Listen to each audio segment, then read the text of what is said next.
بسم اللہ الرحمن الرحیم۔ بسم اللہ الرحمن الرحیم۔ السلام علیکم عزیز طلبہ کرام، امید ہے آپ حضرات خیریت سے ہوں گے۔ آج ہمارا صحیح مسلم کا سبق نمبر 310 ہے، جس کا عنوان ہے باب الصلاۃ علی النبی صلی اللہ علیہ وسلم بعد التشہد۔ سبق شروع کرنے سے پہلے دونوں اسباق کے خلاصہ جات کو ایک نظر دیکھ لیں۔ ابھی قال حدثنا يحيى بن يحيى التميمي قال قرأت على مالك عن نعيم بن عبد الله المجمري أن محمد بن عبد الله بن زيد الأنصاري وعبد الله بن زيد هو الذي كان أري النداء بالصلاة أخبره عن أبي مسعود الأنصاري قال أتانا رسول الله صلى الله عليه وسلم ونحن في مجلس سعد بن عبادة فقال له بشير بن سعد أمرنا الله تعالى أن نصلي عليك يا رسول الله فكيف نصلي عليك؟ قال فسكت رسول الله صلى الله عليه وسلم حتى تمنينا أنه لم يسأله، ثم قال رسول الله صلى الله عليه وسلم قولوا اللهم صل على محمد وعلى آل محمد كما صليت على آل إبراهيم وبارك على محمد وعلى آل محمد كما باركت على آل إبراهيم في العالمين إنك حميد مجيد والسلام كما قد علمتم۔ حضرت ابو مسعود انصاری رضی اللہ عنہ فرماتے ہیں کہ ہم حضرت سعد بن عبادہ رضی اللہ عنہ جو جلیل القدر صحابی اور قبیلہ خزرج کے سردار تھے، ان کے مجلس میں حاضر تھے کہ اسی دوران نبی پاک صلی اللہ علیہ وسلم وہاں تشریف لے آئے۔ بشیر بن سعد رضی اللہ عنہ نے نبی پاک صلی اللہ علیہ وسلم سے عرض کیا کہ یا رسول اللہ تعالیٰ نے ہمیں آپ پر درود بھیجنے کا حکم دیا ہے، یعنی اشارہ ہے قرآن کریم کی سورہ احزاب کی آیت نمبر 56 کی طرف، تو ہم آپ پر کیسے درود بھیجیں؟ حضور نبی کریم صلی اللہ علیہ وسلم نے یہ سن کر سکوت فرمایا اور اتنی دیر تک خاموش رہے کہ ہمیں آپ کی ناگواری کا خدشہ ہونے لگا، حتیٰ کہ ہم یہ تمنا کرنے لگے کہ کاش حضرت بشیر نبی پاک صلی اللہ علیہ وسلم سے سوال ہی نہ کرتے۔ اس کے بعد نبی پاک صلی اللہ علیہ وسلم نے فرمایا یوں کہا کرو اللہم صلی علی محمد وعلی آل محمد کما صلیت علی آل ابراہیم وبارک علی محمد وعلی آل محمد کما بارکت علی آل ابراہیم فی العالمین انک حمید مجید، اور سلام کا طریقہ تو تم جانتے ہی ہو۔ اس اسناد کے رجال 5 ہیں۔ پہلے ہیں یحییٰ بن یحییٰ التمیمی، دوسرے ہیں مالک بن انس امام دار الہجرہ، تیسرے ہیں نعیم بن عبداللہ المجمر، چوتھے ہیں محمد بن عبداللہ بن زید الانصاری، اور پانچویں ہیں ابو مسعود الانصاری۔ علامہ ابن عابدین رحمہ اللہ فرماتے ہیں کہ چونکہ قرآن کریم کا حکم قطعی ہے، اس لیے زندگی میں ایک مرتبہ نبی پاک صلی اللہ علیہ وسلم پر درود پڑھنا فرض ہے۔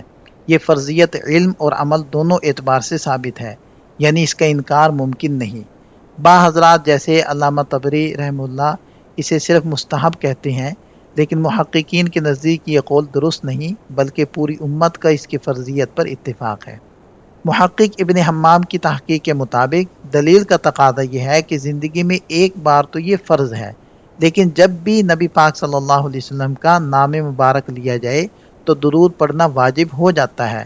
البتہ اگر ایک ہی مجلس میں بار بار نام لیا جائے تو ایک بار واجب ہے اور باقی مرتبہ پڑھنا مستحب اور باعث اجر ہے۔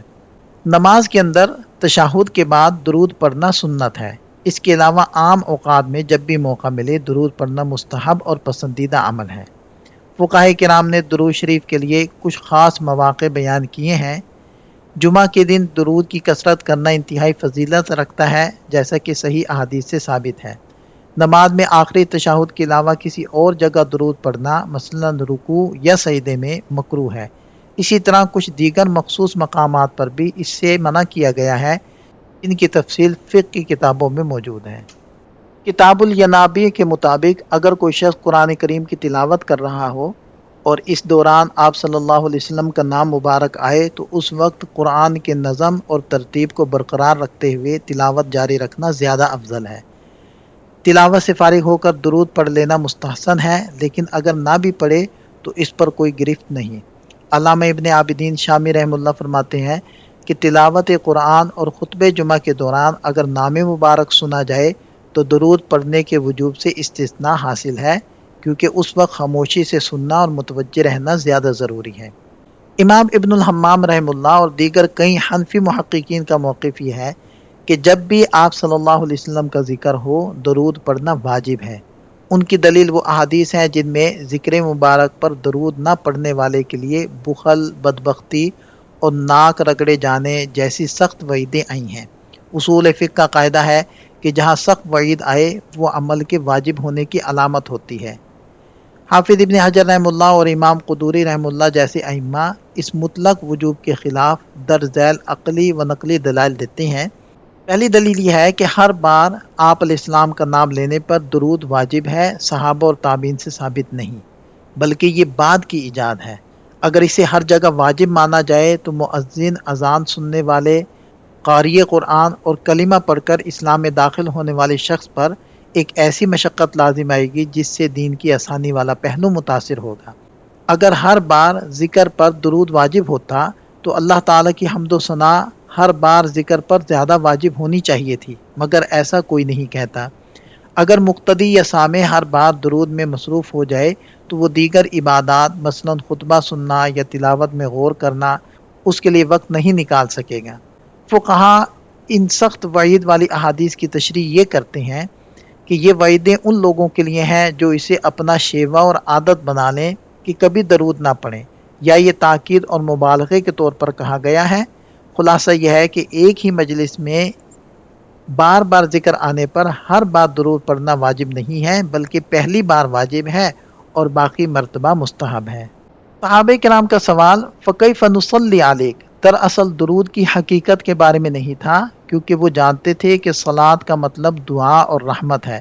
ان کا اصل مقصد وہ مخصوص طریقہ اور الفاظ معلوم کرنا تھا جو بارگاہ نبوی کے شایان شان ہوں، تاکہ وہ انہی الفاظ کو اپنی عبادت کا حصہ بنا سکیں۔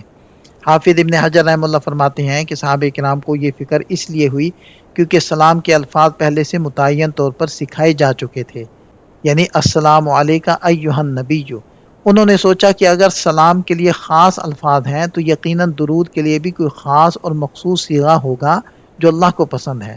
یہاں ایک بہت پیارا نقطہ یہ معلوم ہوا کہ اذکار اور وظائف کے معاملے میں انسان کو اپنی عقل اور قیاس پر بھروسہ کرنے کی بجائے اللہ اس کے رسول صلی اللہ علیہ وسلم کے بتائے ہوئے الفاظ پر اکتفا کرنا چاہیے۔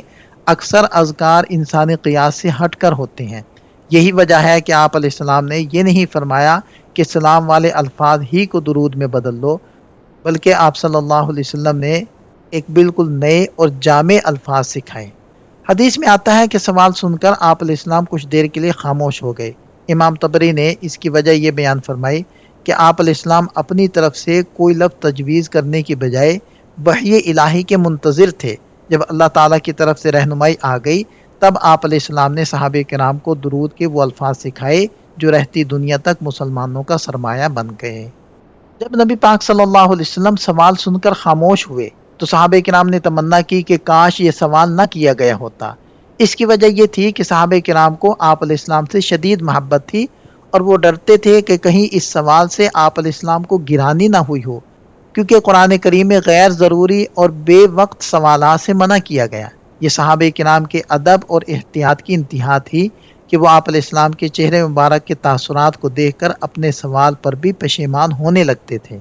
پھر آپ علیہ السلام نے فرمایا قولو۔ امام شوکانی رحمہ اللہ فرماتے ہیں کہ امام شافعی رحمہ اللہ نے اس صیغہ امر سے یہ استدلال کیا کہ نماز کے آخری تشہد میں درود پڑھنا فرض اور واجب ہے۔ ان کے نزدیک اس حکم کے بغیر نماز مکمل نہیں ہوتی، جبکہ امام ابو حنیفہ اور امام مالک رحمہ اللہ سمیت جمہور فقہا اس وجوب کے قائل نہیں ہیں۔ ان حضرات کا استدلال یہ ہے کہ حدیث میں درود کا جو حکم دیا گیا ہے وہ مطلق ہے، یعنی اس کا مقصد مسلمانوں کو درود کا طریقہ سکھانا ہے۔ یہ حکم بالکل ویسا ہی ہے جیسا قرآن کی آیت صلو علیہ وسلموا تسلیما میں ہے، جس سے زندگی میں ایک بار درود کی فرضیت تو ثابت ہوتی ہے، لیکن اسے ہر نماز کے تشہد کے ساتھ لازم قرار دینا اس حدیث سے براہ راست ثابت نہیں ہوتا۔ بعض روایات میں صراحت ہے کہ صحابہ کرام نے پوچھا جب ہم نماز میں ہوں تو آپ پر درود کیسے پڑھیں؟ اس سے یہ تو معلوم ہوتا ہے کہ نماز کے اندر درود پڑھنا ایک مسنون عمل ہے، لیکن اس سے بھی یہ ثابت نہیں ہوتا کہ اسے لازمی طور پر آخری تشہد ہی میں پڑھنا فرض ہے۔ خلاصہ کلام یہ ہے کہ احناف اور جمہور کے نزدیک تشہد کے بعد درود پڑھنا ایک عظیم سنت موقدہ ہے جس سے نماز کامل ہوتی ہے، لیکن اسے رکن یا ایسا فرض قرار نہیں دیا جا سکتا جس کے چھوٹنے سے نماز سرے سے باطل ہو جائے، جیسا کہ امام شافعی رحمہ اللہ کا موقف ہے۔ یہاں لفظ صلات کے جو مختلف معنی ہیں وہ ذکر کیے گئے ہیں، درود پاک کے شرعی احکام یہاں ذکر کیے گئے ہیں، اسی طرح جو مخصوص اصطلاحات ہیں جیسے صلی اللہ علیہ وسلم، رضی اللہ عنہ، رحمۃ اللہ علیہ، ان کے استعمال کا طریقہ بھی یہاں ذکر کیا گیا ہے۔ آل محمد سے کون حضرات مراد ہے، اس کے بارے میں 3 بڑی آراء ہیں جو آپ حضرات کے سامنے ہیں۔ نبی پاک صلی اللہ علیہ وسلم پر جو درود و سلام بھیجا جاتا ہے تو کما صلی تعالی ابراہیم کے ذریعے سے اس کو تشبیہ دی گئی ہے کہ جیسے حضرت ابراہیم علیہ السلام پر درود اور سلام نازل ہوا، ایسے ہی ہمارے نبی صلی اللہ علیہ وسلم پر آپ نازل فرمائیے۔ اس تشبیہ کی وجہ کیا ہے؟ تو اس کے 2 جوابات یہاں ذکر کیے گئے ہیں، یہ آپ حضرات دیکھ لیں۔ میں اس حدیث پاک سے یہ بھی پتہ چلا کہ افضل ترین درود پاک نماز کے اندر وہ درود ابراہیمی ہے، اور اس بصری خاکے کے ذریعے سے ہمیں پوری بحث کے خلاصے کو سمجھنے میں مدد ملے گی، اس کو بھی آپ دیکھ لیں۔ اور ہمیں یہ بھی پتہ چل گیا کہ ہمیں درود پاک کے اندر مصنوعی اور من گھڑت صیغوں کی بجائے انہی الفاظ کو ترجیح دینی چاہیے جو نبی پاک صلی اللہ علیہ وسلم نے خود امت کو سکھائے ہیں۔ اس حدیث کو روایت کرنے میں امام مسلم رحمۃ اللہ علیہ متفرد ہیں، اور دیگر ائمہ حدیث نے بھی اپنی اپنی کتابوں کے اندر اس حدیث کو ذکر کیا ہے۔ یہاں سے اس حدیث کے فوائد کو ذکر کیا جا رہا ہے۔ سب سے پہلا فائدہ یہ ہے کہ اس میں نبی پاک صلی اللہ علیہ وسلم پر درود و سلام بھیجنے کے حکم کی صراحت موجود ہے، جس سے معلوم ہوتا ہے کہ یہ عمل اللہ تعالیٰ کو کتنا محبوب ہے۔